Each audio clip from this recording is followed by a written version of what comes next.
কি জিনিস রে, এরকম একটা জিনিস আমি যদি পেতাম। কি রে মারিয়া, তুই খালি ফোন নিয়ে সারাদিন ব্যস্ত থাকিস, সংসারের দিকে তোর একটু খেয়াল নাই। এত কিছু তোকে দায়িত্ব দিছি, একটাও কিছু পালন করিস না। কি বলো মা, আমি তোমার কোনো দায়িত্ব পালন করি না? কি বলতে চাচ্ছ? এই যে খালি দেখছি, যখনই দেখি তখনই তুই খালি ফোন টিপিস। ফোনে কি দেখিছিস? কি দেখি? আমি নাটক দেখতেছিলাম। খালি খালি বুঝো না যেটা সেটা কথা বলবো না। আর ঘরের যত দায়িত্ব সব পালন করে আমি এসে বসছি। সারাদিন কি খালি দায়িত্বই পালন করব? হ্যাঁ আচ্ছা শোন, দায়িত্ব পালন করিস ভালো কথা, তো হচ্ছে ওই যে ছয়তলার যে মুরব্বী আছে, হ্যাঁ। উনি ঠিক মতো বাড়ি ভাড়া দিচ্ছে না। আর ওনাকে আমি দেখতে পাচ্ছি না কিছুদিন থেকে। একটু যা তোমার যে বাড়ি ভাড়াটা তুলে নিয়ে আয়। আচ্ছা ঠিক আছে, যাও তুমি তোমার রুমে যাও। আমি 6 তলার ভাড়াটার কাছ থেকে বাসা ভাড়া নিয়ে আসি। দিবে না, ও দিবে না, ওর ঘাড়ে দিবে। দেখো এখন বাসা ভাড়া কেমন করে নিয়ে আসি, যাও। তাই কর, টাকা না দেওয়া পর্যন্ত আসবি না। আচ্ছা বললাম তো, ভাড়া দেয় না, ওর ঘাড়ে দিবে। আজকে ভাড়া কেমনে উসুল করতে হয় এটা আমি ভালো করেই জানি। যাও ঘরে যাও। আচ্ছা ঠিক আছে। আর আমার পিছে লেগে থাকাটা বন্ধ করে দাও। সব কাজ কাম করে আমি মোবাইল টিপি। আচ্ছা বাবা ঠিক আছে, তোর ভালোর জন্যই বলি, বুঝছিস? আমি রান্না করতে গেলাম, তাহলে তুই যা, এখন যা, দেরি করিস না। আচ্ছা যাও তো। হ্যাঁ, আমার ভালোর জন্যই সবকিছু করে। আমি যে বড় হইছি, আমার দিকে এটা খেয়াল না, আমাকে একটা বিয়ে না দিয়ে খালি এই দায়িত্ব সেই দায়িত্ব। ভালোই বুঝে আমার। আরেকটা কথা তো বললো, 6 তলা ভাড়াইটে নাকি কি দেয় না, ভাড়া দেয় না। ভাড়া যখন দেয় না তখন ভাড়া কি করে উসুল করতে হয় সেটা আমি ভালো করেই জানি। এখন যে ভাড়া হারে হারে পাই করে এক এক পয়সা আদায় করে নিয়ে আসবো। চাই এখনই যাই। চাচা আসতে পারে? আসো আসো। চাচা কি বলে গোরা? বসি। হ্যাঁ বসো। কাকা, আম্মু বলছে আপনি নাকি প্রায় 6 মাসের ভাড়া দেন না। ভাড়াটা দিলে তো ভালো হতো। শোনো মা, আমি তো একটা প্রজেক্টে আছি, আমার বিলটা আটকা পড়ছে, বুঝছেন? জি। অনেক টাকা আটকা পড়ছে, তাই বিলটা দিচ্ছে না দিকে তোমাদের ঘর ভাড়াটা আমি বাকি রাখছি। ও না, জানেন তো আমার বোধহয় বাবা নাই, তো আম্মু এই ঘর ভাড়া দিয়ে চলে। যদি ঘর ভাড়াটা ঠিক সময় না দেন তাহলে আম্মু চলার মতন তো আর কিছু নেই ঘর ভাড়ার টাকাটা ছাড়া। আমি সমস্যার মধ্যে আছি তো, আমার বিলটা আটকা পড়ছে, লেবারের বিল দিতে পারছি না। ওদেরকে সিমেন্ট বালুর বিল পাবে, আমার রডের বিল পাবে। আমি বলছি আমি এই মাসের মধ্যে শোধ করে দেব। ও আচ্ছা, তাই নাকি? ঠিক আছে, আসছো তুমি আমার কাছে? হ্যাঁ, এটার জন্যই আসছি। ভাড়া যখন দিতে পারতেছেন না তাহলে তো অন্য ব্যবস্থা করেও ভাড়া দিতে পারেন। ব্যবস্থা তো চেষ্টা করলে অনেক দিক থেকে আপনি দেখে নিতে পারেন যে কিভাবে ব্যবস্থা হয়। অন্য ব্যবস্থা কি? কি বলতে চাও তুমি? আচ্ছা চাচা, আমি একটা কথা বলি, রাগ করবেন না তো? না না, আমি রাগ করবো না। আর চাচি কি আছে? হ্যাঁ চাচি আছে, গ্রামের বাড়িতে থাকে। ও, তাহলে আপনি যে একা একা থাকেন, আপনার কি মন কখনো খারাপ হয় না? আমি তো কন্ট্রাক্টর মানুষ, তাই একা একাই থাকি। ও তাই নাকি? একা একা থাকেন? মা তুমি এমন করতেছো কেন? কেমন করতেছি? আর ওখানে থাকো। সমস্যা নেই চাচা, আমি যদি একটা কথা আপনাকে বলি তাহলে আপনি যদি সেই কথাটা শুনেন, আপনারই ভালো, আমারও ভালো। আপনার ভালো দিক হচ্ছে আপনি যে ঘর ভাড়া আটকে আছে, ঘর ভাড়াটা দিতে হবে না, আর প্রতি মাসেরটাও দিতে হবে না, বুঝছেন? সেটা আপনার সুবিধা। আর আমার আছে অন্য একটা সুবিধা, যদি আপনি কথাটা একটু মনোযোগ দিয়ে শুনেন তাহলে।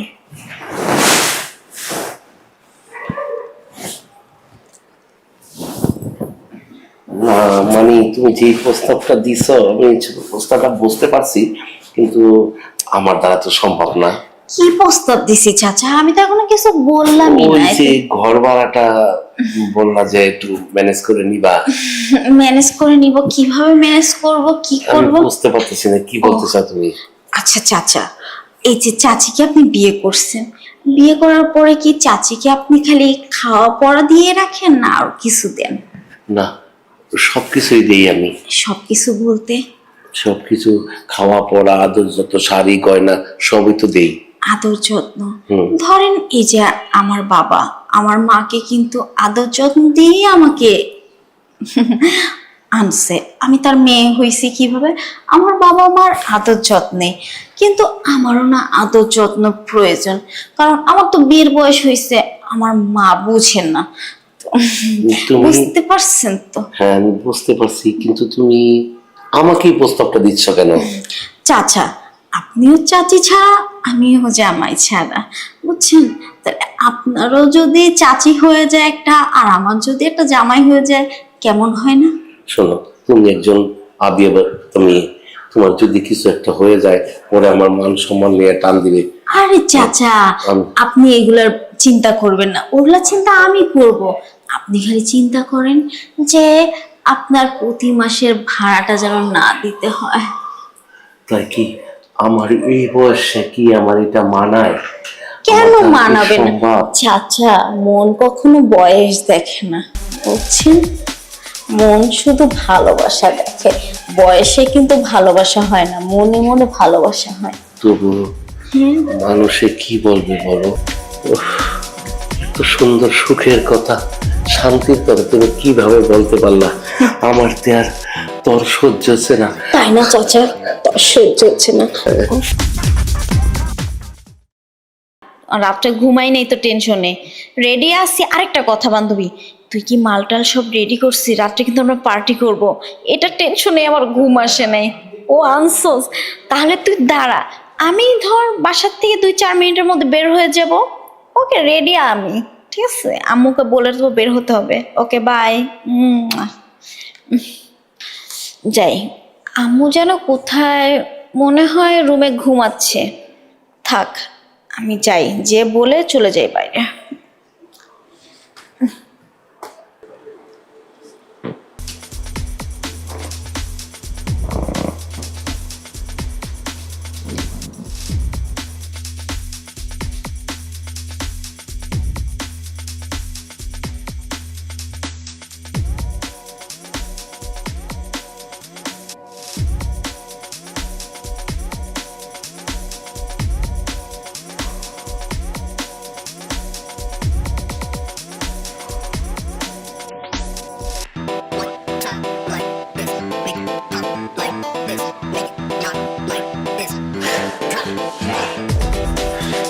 ম্যাডাম আপনি এখানে কেন? হ্যাঁ, আমি এখানে আপনি এখানে আছেন কেন? এখানে আসছি কেন হ্যাঁ বলবো? কেন আসছি? বলো। আমি তো যখন দরজা খুলছি, দরজার ফাঁক দিয়ে সব কিছুই দেখছি। কি দেখছেন ম্যাডাম? আপনি আমার মেয়ের সাথে কি করছেন? হ্যাঁ, আমার মেয়েকে আপনার কাছে বাড়ি ভাড়ার জন্য পাঠাইছি, আর আপনি এই সুযোগে এগুলা করছেন? মনে করছেন আমি কিচ্ছু টের পাই নাই? আমি তো আসে সব কিছু দেখছি। কেন করলেন এটা? ম্যাডাম আমি তো জোর করে কিছু করি নাই, যা করছে আপনার মেয়ে তো করছে ম্যাডাম। যা করছে আমার মেয়েই করছে। ম্যাডাম। এখন কি আপনি চাচ্ছেন যে আমি ডাকে সবাইকে জানাই দেবো? না না ম্যাডাম, আপনি কিছু জানাবেন না ম্যাডাম, আপনার হাতে ধরছি ম্যাডাম, প্লিজ আরে রাখেন। আমার মান ইজ্জতের প্রশ্ন ম্যাডাম, আপনি আমার অপমান করবেন না ম্যাডাম, আমার একটু মান ইজ্জত আছে, আমি একটু কন্ট্যাক্টার ম্যাডাম। আপনি যদি মান ইজ্জতের ভয় করতেন তাহলে তো এই কাজটা করতে পারতেন না। আর আমি কোনো কথা শুনতে চাই না, আমি এখনই ডাকতেছি। না ম্যাডাম প্লিজ, আপনার মান সম্মান না, আমার মান সম্মান তো যাবেই ম্যাডাম, আপনার বাড়ির মান সম্মানও যাবে, আপনার মান সম্মান যাবে, আপনার মেয়ের মান সম্মান, আপনার মেয়েটাকে আরেক জায়গায় বিয়ে দিতে পারবেন না ম্যাডাম, আপনি মাফ করে দেন আমার ম্যাডাম, আমার ভুল হয়ে গেছে ম্যাডাম।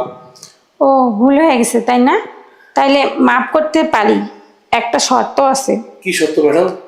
শর্ত বলতে বুঝতে পারতেছেন না? কি ম্যাডাম কি সত্য? আপনি যেভাবে আমার মেয়ের সাথে যে কাজটা করছেন, ঠিক আমার সাথেও সেই একই কাজ না করতে ম্যাডাম, তাহলে আমার দ্বারা সম্ভব না ম্যাডাম, আমি পারবো না ম্যাডাম। আচ্ছা শুনেন, তাহলে আমি যখন দরজা খুলে দেখছি আপনি আমার মেয়ের সাথে যেটা করতেছিলেন, ওই সময় থেকে আমার আপনার প্রতি একটা অন্যরকম অনুভূতি কাজ করছে। তখন থেকে আমার মনে খুব ইচ্ছা জাগতেছিল। তো এখন আমি একটা সত্ত্বে আপনাকে মাফ করে দিতে পারি, সেটা হচ্ছে আপনি যদি সেইভাবে আমাকে আমার এই যে এত সুন্দর দেখেন, দেখে কি আমার ভালো লাগে না? যদি আমাকে আমার চাহিদাটা আপনি পূরণ করতে পারেন, তাহলে আমি এই কথা কাউকে বলবো না। ঠিক আছে ম্যাডাম, আপনি যখন আমার প্রতি এত আকর্ষণ, তাহলে আপনি আপনার চাহিদাটা পূরণ করি। তাও ম্যাডাম আমার মান সম্মান আপনি নষ্ট করবেন না ম্যাডাম। ম্যাডাম আপনার কথায় আমি রাজি আছি ম্যাডাম। আচ্ছা, রাজি থেকে দেরি করছেন কেন? আসুন তাড়াতাড়ি শুয়ে পড়েন। যাক, আপনার শুনতেছি ম্যাডাম, আপনি আমার মানুষের এই এলাকার মধ্যে আমি বাস করি, আমি একজন কন্ট্রাক্টর, আমার মান সম্মান রক্ষা করবো না ম্যাডাম। আপনি যা বলবেন আমি তাই করবো। আপনার চাহিদা মিটাবো, দরকার পড়লে আপনার মেয়ের চাহিদা মিটাবো। তো ম্যাডাম আমাকে সর্বনাশ করবেন না। আচ্ছা ঠিক আছে, যান। আপনার কাছ থেকে আমি অনেক শান্তি পাইছি। কেউ না দেখতে দেখতে আপনি চলে যান ম্যাডাম। আরে কোথায় যাব? আমি তো দেখছি আমার মেয়ের সাথে আপনি দুইবার করছেন, ম্যাডাম তাহলে আমি একবার কেন? আমাকেও দুইবার। শোনেন ম্যাডাম, আপনার মেয়ে আপনার মতন আবার দেখতে পারে, যদি মান ইজ্জতের প্রশ্ন ম্যাডাম আপনি একটু শান্তিতে, আপনার মেয়েরে দুইবার দিছি, অন যদি আপনার আবার দুইবার দিতে ম্যাডাম আজকে। যে আবার এক কথা বলে লাগতেছে, তাহলে কি আমি আবার বলবো? না ম্যাডাম, না ম্যাডাম এই কথা করি না, ঠিক আছে? তাহলে এই তো এখন নিয়ে আপনি লাইনে আসছেন, দিয়ে আপনি আস্তে করে চলে যাবেন। ম্যাডাম দিলে খুশি হবেন।